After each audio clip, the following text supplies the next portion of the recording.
नमस्कार। The world this week के इस प्रोग्राम में आपका बहुत बहुत स्वागत। मैं डॉक्टर पीएम त्रिपाठी, डायरेक्टर वैद आईसीएस लखनऊ, हाजिर हूँ इस हफ्ते की तमाम सुर्खियों के साथ। मेरे साथ हैं मेरे काबिल दोस्त और हमारे फैकल्टी मेंबर पुनीत सर और अभिषेक सर। बात करेंगे इस हफ्ते की तमाम वो खबरें जो हमारे आपके लिए बहुत जरूरी है जानना। पुनीत, आप इस हाल के दिनों में उत्तर प्रदेश, बिहार, नेपाल में जिस तरीके के मौसम के बदलाव देखने को मिले और वज्रपात, बिजली गिरने की घटनाएं हुई, बहुत सारे लोग हताहत हुए, इतनी संख्या में लोग मारे गए, ये अचानक इस तरीके से बिजली का ये खौफ, वज्रपात से इतनी जनहानि ये क्यों हुई? इसके पीछे क्या कारण था?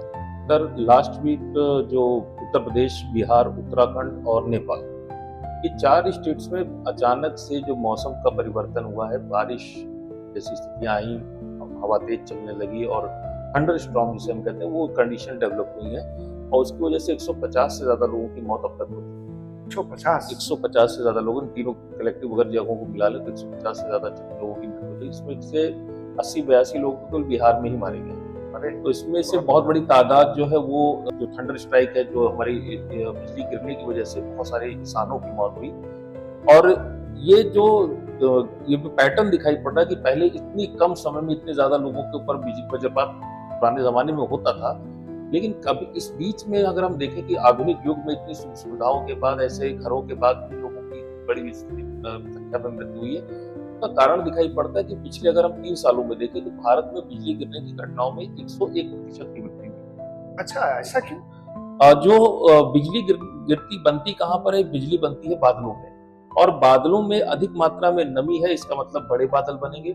और चूंकि ग्लोबल वार्मिंग की वजह से टेम्परेचर या तापमान धीरे धीरे हमारा बढ़ता जा रहा है और इसलिए बिजली गिरने की घटनाएं बढ़ रही हैं। हर 1 डिग्री सेंटीग्रेड इंक्रीमेंट पर अगर तापमान में 1 डिग्री सेंटीग्रेड की वृद्धि हो जाती है तो बिजली गिरने की घटना में 12 गुना की वृद्धि होती है। अच्छा। तो इसी वजह से जो लगातार हमारे इंडियन सब कॉन्टिनेंट का जो टेम्परेचर बढ़ रहा है, इसकी वजह से जमीन से ह्यूमिडिटी ज्यादा मात्रा में बादल एब्जॉर्ब कर पा रहे हैं और बड़े बादलों का निर्माण हो रहा है, और जिसे हम कहते हैं बेमौसम बरसात।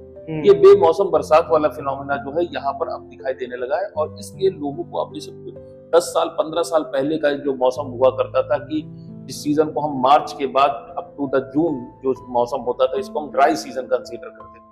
अभी भी हम देख रहे हैं कि नॉर्दर्न इंडिया में स्पेल्स जो है कई बार जो है एक ड्राई सीजन ब्रेक हो जा रहा है और उसमें जो है बारिश हो रही है। इसके अलावा जो हमारा जो अल नीनो का प्रभाव है वो भी इस बार ज्यादा नहीं दिखाई पड़ रहा है। इंडियन मेट्रोलॉजिकल डिपार्टमेंट ने बता रखा है कि इस साल जो है बारिश जो है 100% से भी ज्यादा होने की संभावना है। हाँ, मतलब तो अच्छे मानसून की भी संभावना। और ये सभी चीजें इंगित करती कि जो वायुमंडल में नमी है उसकी मात्रा ज्यादा, तो उस वजह से बिजली गिरने की संभावना बढ़ जाती है।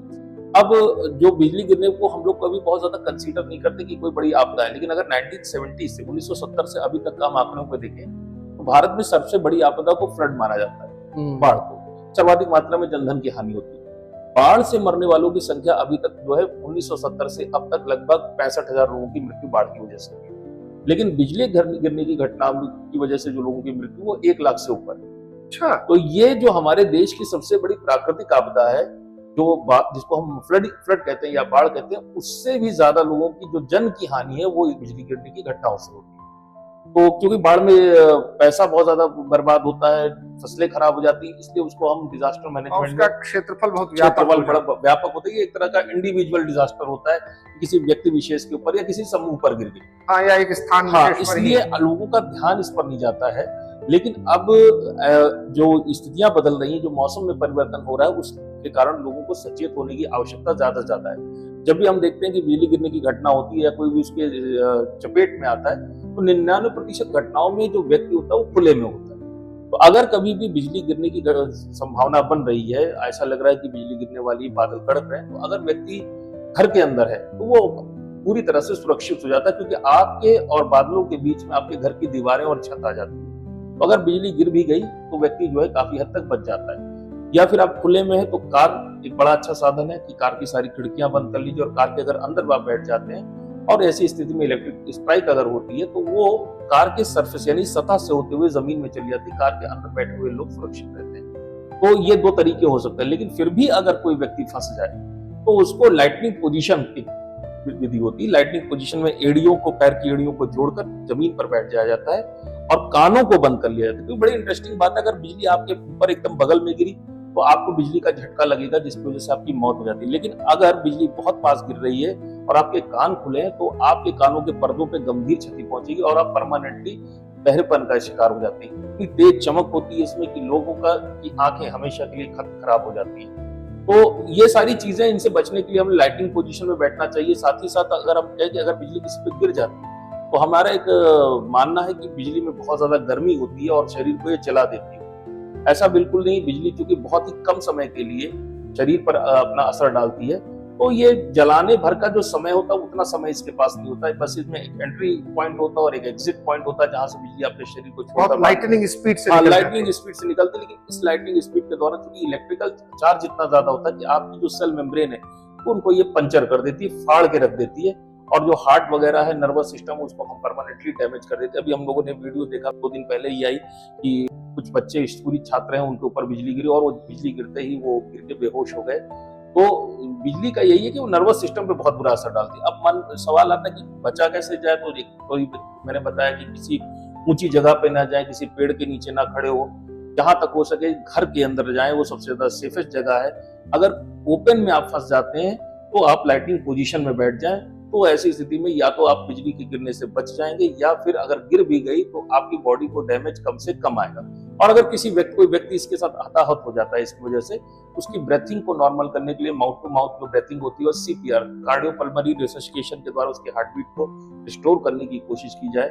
आमतौर पर हम देखते हैं कि जब भी कोई व्यक्ति बेहोश हो जाता है तो लोग उसके हाथ और पैर मलने लगते हैं। ये क्योंकि हमारे पास जानकारी का अभाव है, हमारी ट्रेनिंग नहीं हुई, तो हाथ पैर को मलने से कोई फायदा नहीं होता है। सीपीआर देना चाहिए, कार्डियोपल्मोनरी रिससिटेशन देना चाहिए, चेस्ट को बार बार दबाना चाहिए ताकि ब्लड का सर्कुलेशन होना शुरू हो जाए और ऐसी स्थिति में आप व्यक्ति को काफी हद तक बचा सकते हैं। तो आने वाले समय में इस तरह की घटनाओं की संख्या में वृद्धि होने ही वाली है। ग्लोबल वार्मिंग हो रही है, टेम्परेचर लगातार बढ़ रहा है, तो ऐसी स्थिति के लिए लोगों को तैयार रहना चाहिए। और जो भारतीय जो पृथ्वी मंत्रालय है उसने जो एक ऐप लॉन्च की है दामिनी, तो दामिनी ऐप जो है आपको बिजली गिरने की पूर्व सूचना दे देती है, आपके मोबाइल पे पहले से ही वार्निंग दे देती है। तो इस तरह की ऐप्स वगैरह का ज्यादा से ज्यादा यूज करना चाहिए, तो इस आधार पर से इस तरह की समस्याओं से बच सकते हैं। आपने बहुत ही महत्वपूर्ण और संवेदनशील विषय पर हम लोगों का ज्ञानवर्धन किया। आगे इसी तरीके से हम लोग अन्य विषयों पर चर्चा करते रहेंगे। अब चलते हैं दूसरे विषय पर, और हमारा दूसरा विषय है दुनिया के उन तमाम उतार चढ़ावों को देख करके जो आजकल हमारे देश और दुनिया में हो रहा है। टैरिफ वॉर चल रहा है और ईरान से इजराइल के रिश्ते खराब हो रहे हैं, अमेरिका के साथ या बिना उसके भी धमकी दी जा रही है। तमाम तरीके के उतार चढ़ाव इस समय हमारे देश और दुनिया में देखने को मिल रहे हैं, जिससे भारत भी अछूता नहीं है। ये जो टैरिफ वॉर है उसके क्या अच्छे और बुरे प्रभाव होंगे, क्या दुष्परिणाम होंगे और क्यों दुनिया में हाहाकार मचा है, इन्हीं तमाम विषयों पर बात करेंगे। अभिषेक, ये जो टैरिफ वॉर है इसके बारे में क्या देख रहे हैं आप, कैसे इसको समझते हैं?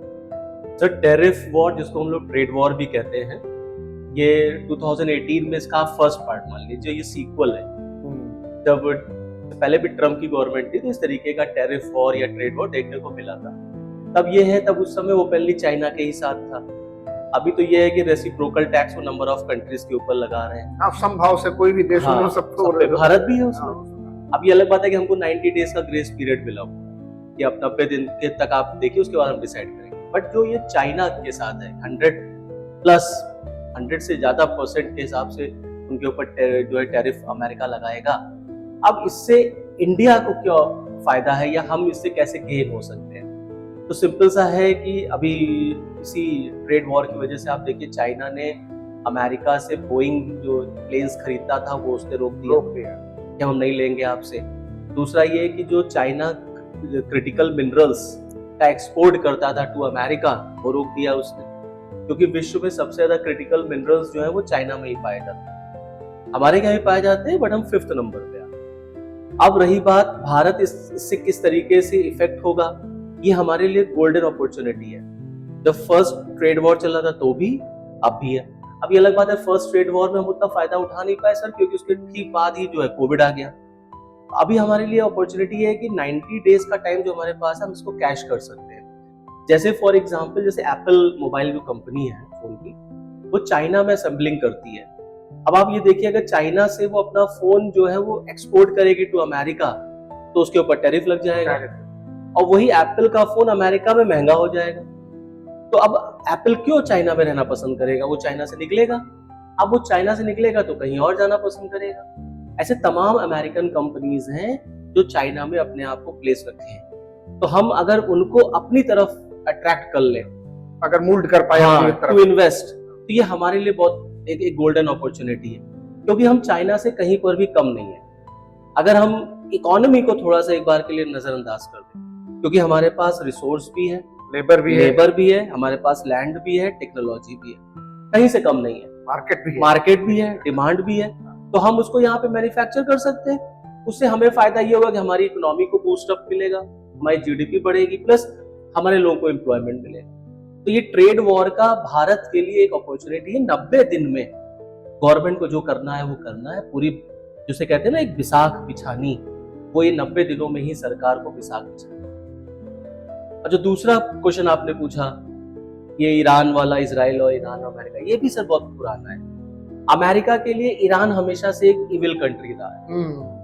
ईरान हो गया, नॉर्थ कोरिया हो गया, रशिया हो गया, ये उनकी टॉप लिस्ट में आते हैं, एक्सेस ऑफ इविल। ईरान से दुश्मनी क्या है? हालांकि ईरान से तो पहले बड़े अच्छे संबंध थे अमेरिका के, ये तो बाद में जब वहां पर इस्लामिक रिवॉल्यूशन हुआ, रिश्ते कभी के साथ बदलते रहते हैं। तो आज इस समय ये है कि अमेरिका की सबसे बड़ा जो कंसर्न है ईरान को लेके ही उनका न्यूक्लियर जो प्रोग्राम है, कि अमेरिका ये कहता है कि वो चोरी छिपे जो है वो न्यूक्लियर एनर्जी, जो न्यूक्लियर बम है उसको वो इनरिच कर रहे हैं, यूरेनियम को और इनरिच कर रहे हैं, न्यूक्लियर आर्सेनल नाभिकीय हथियार बना रही है, अमेरिका का उन पे आरोप है। ईरान कहता है कि हमारा जो न्यूक्लियर प्रोग्राम है वो पीसफुल है, सिविलियन है न्यूक्लियर प्रोग्राम। अमेरिका को ये डर है कि अगर न्यूक्लियर वेपन पा जाएंगे तो हम पे ही अटैक करेंगे, क्योंकि जाहिर सी बात है जब इतनी बड़ी दुश्मनी है तो हमेशा, प्लस ईरान उसको दे सकता है किसी टेररिस्ट ऑर्गेनाइजेशन से, हमास वगैरह, तो वो अमेरिका के लिए यूज कर सकते हैं, हमास इजराइल पे यूज कर सकता है। तो अभी मस्कट में सर फर्स्ट डायलॉग हुआ है, first round of dialogue America और ईरान के बीच में, जिसमें कोई रिजल्ट तो निकला नहीं है, वो अब नेक्स्ट राउंड पे चला गया है। और अमेरिका ने एकदम क्लियर कट धमकी दे दी है कि अगर ईरान ने इसको प्रोग्राम को अपने रोका नहीं तो America is going to attack Iran. लेकिन ईरान के हेड ऑफ द स्टेट ने ये भी कहा है कि नहीं, it has been a good talk. हाँ, वो तो जाहिर सी बात है, तो कहेंगे ही कहेंगे। और खमैनी ने तो अपने सोल्जर्स को कह दिया, अपनी आर्मी को, कि बी प्रिपेयर्ड, कभी भी जंग हो सकती है।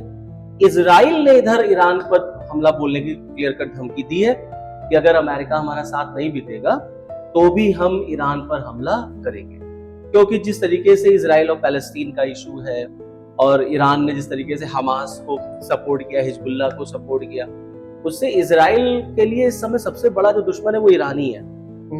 और इजराइल बिल्कुल एकदम खोरियाया बैठा है कि हमको ईरान को खत्म ही कर देना है। तो ये भी एक इशू है। अब ये अगर शुरू हो जाएगा तो एक एंगल पर और लड़ाई शुरू हो जाएगी। अभी 2 फ्रंट पे लड़ाई चली रही है, तो कुल मिलाकर के इसका इंडिया के ऊपर भी इम्पैक्ट पड़ेगा, हमारी सप्लाई चेन टूट जाएगी अगर इस तरीके से लड़ाई शुरू हो जाती है। तो हमारी इकोनॉमी पे डिस्टर्बेंस आएगा, प्लस वर्ल्ड ऑर्डर चेंज होने का एक सिनेरियो बनता है। तो कुल मिला के झगड़ा जो है वो तो हमारे लिए नहीं है अपॉर्चुनिटी, बट ट्रेड वॉर हमारे लिए एक अपॉर्चुनिटी है। ठीक कह रहे हैं। यानी कि खंडहर बचे हुए हैं, इमारत नहीं रही, अच्छा हुआ कि सर पे कोई छत नहीं रही। कैसी मशालें लेके चले तीरगी में आप, जो रोशनी थी वो भी सलामत नहीं रही। कुछ दुश्मनों से वैसी अदावत नहीं रही, कुछ दोस्तों से वैसे मरासिम नहीं रहे, कुछ दोस्तों से वैसे मरासिम नहीं रहे, कुछ दुश्मनों से वैसी अदावत नहीं रही। तो ये रिश्ते यूं ही बदलते रहते हैं, क्योंकि अंतर्राष्ट्रीय कूटनीति के क्षेत्र में कोई भी स्थायी मित्र और स्थायी शत्रु नहीं होता है, स्थायी सिर्फ अपने अपने हित होते हैं। फिर मिलते हैं द वर्ल्ड दिस वीक के अगले प्रोग्राम में। देखते रहिए हमारा ये प्रोग्राम, अपने कमेंट से हमारे साथ जुड़िए, और अगर कोई सजेशन, कोई सुझाव हो तो हमें जरूर दीजिए। अगर ये प्रोग्राम आपको पसंद है तो इसे जरूर लाइक कीजिए, शेयर कीजिए और सब्सक्राइब कीजिए। फिर मिलते हैं अगली बार। धन्यवाद, शुक्रिया, जय हिंद।